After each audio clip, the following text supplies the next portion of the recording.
Hi, in this episode of How We Got Here, we're going to look at freedom of speech. Do you like being able to text someone or email or post or even like a post or a TikTok vid? You are able to do this because of the freedom of speech that we enjoy here in America. In other countries, people live in fear of their government, like in China or North Korea. There, if you texted something the government did not like, your door could be knocked in and you could be dragged off, never to be seen again. In fundamentalist Muslim countries like Iran or Somalia, a person could be killed for insulting Islam. In 1945, Alexander Solzhenitsyn was arrested and spent 8 years in Soviet labor camps. He explained, I was arrested on the grounds of what the censorship had found in my correspondence with a school friend, mainly because of certain disrespectful remarks about Stalin, although we referred to him in disguised terms. In North Korea, people have been killed for saying something bad about the supreme leader, Kim Jong-un. America's founders fled from kings to have freedom, such as freedom of conscience, where you can believe in your heart something different than the government and not be prosecuted for it.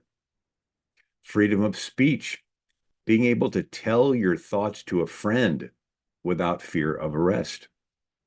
Freedom of press is the ability to print, post, text, or email your views. Freedom of assembly is being able to meet with people to share your thoughts in person without fear of government raids. Freedom of religion is not being oppressed because of your religious beliefs. These freedoms are the basis for what makes America great. But they are very rare in world history. For most of human history, if you do not believe what your government did, that was treason. Remember Shadrach, Meshach, and Abednego were thrown in the fiery furnace by Nebuchadnezzar? The apostle Peter believed differently than the Sanhedrin and was thrown in prison. Early Christians believed differently than the Roman emperor. They met in secret in catacombs carved in the ground. Their meetings were raided. They were told to deny Christ or be thrown to the lions in the Colosseum. Fast forward in 1377, John Wycliffe believed the church had fallen into sin. The printing press had not been invented yet, so he hand copied portions of the Bible in English, which was illegal, as Rome thought the Bible should only be in the Latin language. Wycliffe was persecuted and brought to trial several times. In the year 1418, in Czech Bohemia, John Huss held views different than the church hierarchy and was betrayed, imprisoned, and burnt at the stake. In 1517, Luther tacked to the bulletin board door of the church 95 debate topics, questioning the Pope's authority. He had to stand trial and would have been killed had he not been rescued by Frederick III of Saxony. In 1535, Sir Thomas More, a Catholic, did not agree with Henry VIII's becoming head of the Church of England. As a result, Thomas More was sentenced to be hanged, disemboweled, then have his arms and legs tied to 4 horses and pulled in opposite directions. The king was nice and just had him beheaded. William Tyndale illegally printed Bibles in the English language and smuggled them back into England. He was betrayed, and Henry VIII had him burnt at the stake in 1536. King Charles I had an Anglican Archbishop, William Laud, who sent spies into the churches to listen to the pastor's sermons to see if they said anything against the king's ordinances.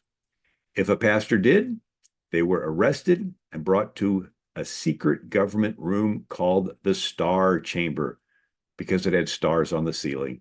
It was similar to a January 6th hearing room. They were not allowed to have witnesses in their favor, or a defense attorney, or even know who had accused them. If pastors did not give the answer the judge wanted, they were held in contempt of court or charged with perjury and put in jail cells for years. Prisoners were not even fed. They had to have some friend that missed them, that brought them food, or they would starve.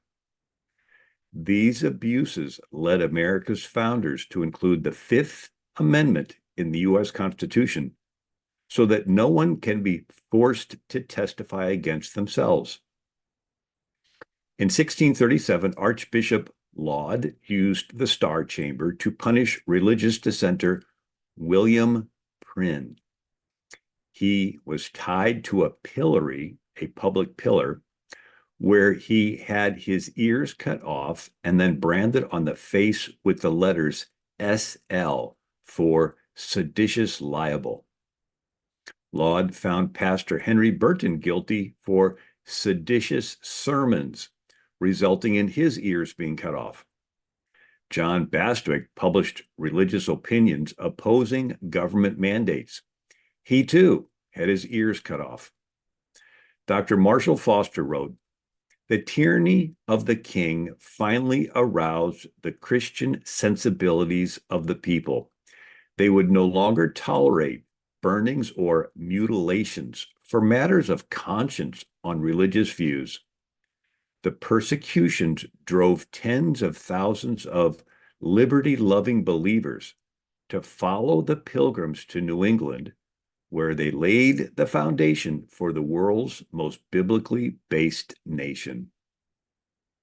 The Pilgrims held views different than King James. They met in illegal Bible studies and prayer meetings, which were raided. They spent time in jail and then fled to Holland, where they printed pamphlets, which were smuggled back into England.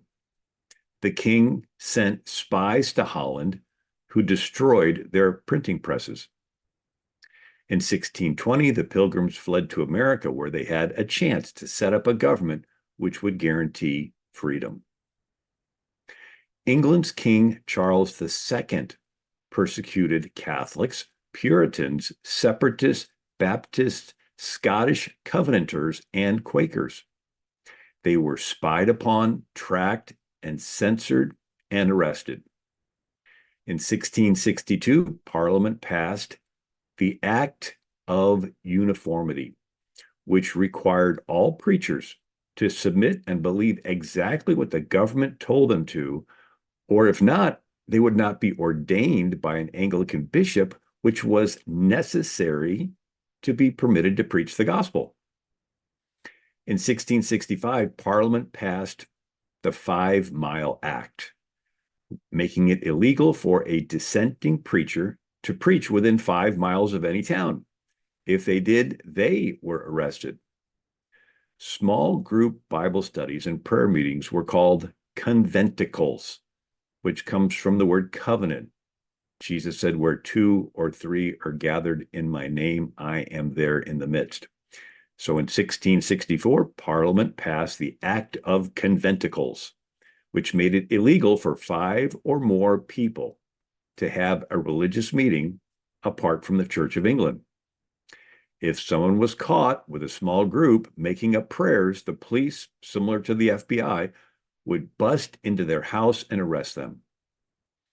The Conventicle Act was changed to the Riot Act because you could be planning an insurrection in your little Bible study.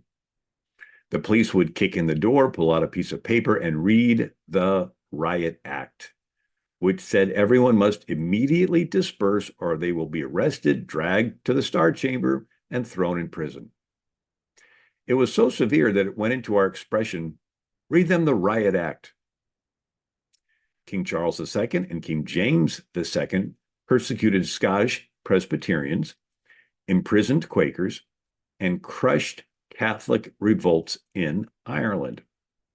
During the killing time of 1680 to 1688, they tracked down and killed some 18,000 Scottish Presbyterians. In 1657, at the age of 29, John Bunyan became a Baptist minister. He was preaching in a farmhouse near Bedford, England, when it was raided by the police.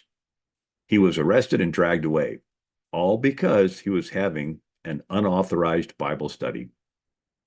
Bunyan wrote in A Relation of My Imprisonment, upon the 12th of November, 1660, the justice issued out his warrant to take me, as if we that were to meet together to do some fearful business to the destruction of the country. When alas, the constable, when he came in, found us only with our Bibles in our hands, ready to speak and hear the word of God. So I was taken and forced to depart. But before I went away, I spake some few words of counsel and encouragement to the people, declaring to them that they would not be discouraged, for it was a mercy to suffer upon so good account. We suffer as Christians. Better be the persecuted than the persecutors. Bunyan was imprisoned from 1660 to 1672, and again 1675 to 1676. During his imprisonment, he supported his family making shoelaces. It was during this time that he wrote The Pilgrim's Progress, published in 1678. The Pilgrim's Progress is an allegory of a pilgrim named Christian who flees the city of destruction and is directed by evangelists to the straight and narrow path. He overcomes temptation, deception, depression, and persecution on his way to the celestial city of Zion. In 1668, 13 years before he founded Pennsylvania, Quaker leader William Penn was imprisoned in the Tower of London. He wrote his famous No Cross, No Crown, stating, Christ's cross is Christ's way to Christ's crown. It is a false notion that they may be children of God while in a state of disobedience to his holy commandments, and disciples of Jesus, though they revolt from the cross. William Penn wrote in England's Present Interest Considered, 1675, force makes hypocrites. 'Tis persuasion only that makes converts. Persecution continued into the next century, where in England's colony of Virginia, the town of Culpeper had the Anglican government arrest Baptist pastors.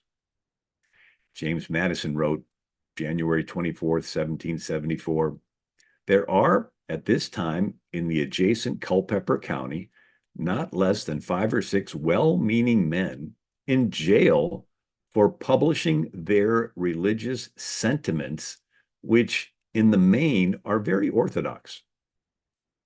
Jefferson composed the Statute of Virginia for Religious Freedom, 1786, which stated, Almighty God hath created the mind free. All attempts to influence it by temporal punishments are a departure from the plan of the holy author of religion, who, being Lord of both body and mind, yet chose not to propagate it by coercions on either, as was in his almighty power to do, Jefferson continued, to compel a man to furnish contributions of money for the propagation of opinions which he disbelieves is sinful and tyrannical, be it enacted that no man shall suffer on account of his religious opinions. In 1785, James Madison wrote, A Memorial and Remonstrance against Religious Assessments. The religion, then, of every man must be left to the conviction and conscience of every man, and it is the right of every man to exercise it as these may dictate. This right is in its nature an unalienable right. It is unalienable because the opinions of men, depending only on the evidence contemplated by their own minds, cannot follow the dictates of other men. It is unalienable also because what is here a right towards men is a duty towards the Creator. It is the duty of every man to render to the Creator such homage and such only as he believes to be acceptable to him. Unfortunately, in the United States, people are more and more being censored, fired from their jobs, or discharged from the military if they disagree with left-leaning views regarding healthcare, sexual agendas, or the critical race theory. WND.com reported November 22nd, 2021. So it begins. The FBI raids home of mom who protested school board. Quote, the FBI's heavily armed SWAT team broke down the door of a homeschool mom's house in suburban Colorado and handcuffed her while she was homeschooling her 3 children. They manhandled her 18-year-old daughter, dragging her up the stairs by her hoodie. The administration's attorney general targeted the mother because she had expressed her views regarding the curriculum used in public schools. A famous phrase is, eternal vigilance is the price of liberty. Now, it is up to us not only to enjoy the freedoms of conscience, speech, press, assembly, and religion. It is up to us to defend them. Ronald Reagan stated July 6th, 1987, freedom is never more than one generation away from extinction. We didn't pass it to our children in the bloodstream. It must be fought for, protected, and handed on to them to do the same, or one day we will spend our sunset years telling our children and our children's children what it was once like in the United States when men were free. I hope you have enjoyed this episode of How We Got Here. God bless you.